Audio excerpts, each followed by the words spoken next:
आज मी तुम्हाला आमच्या टेरेसवरचं गार्डन दाखवणार आहे. हे बघा इथे खूप झाडे आहेत. सदाफुली, परत चिमकोरा,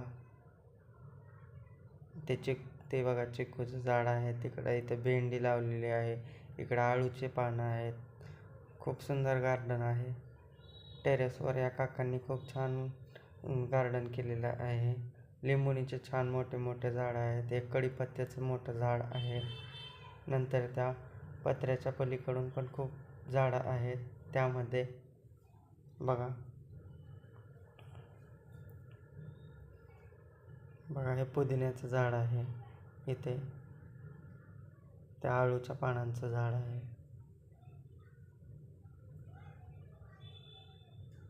त्याच्याच पुढे तुळशीचं झाड आहे. खूप छान गार्डनिंग केलेली आहे टेरेसवर. भेंडी, परत शोचे झाडं पण खूप आहेत. हे बघा गळलिंबूचं झाड आहे. नंतर इकडे डाळिंबाचं झाड आहे. खूप छान गार्डनिंग केले आहे.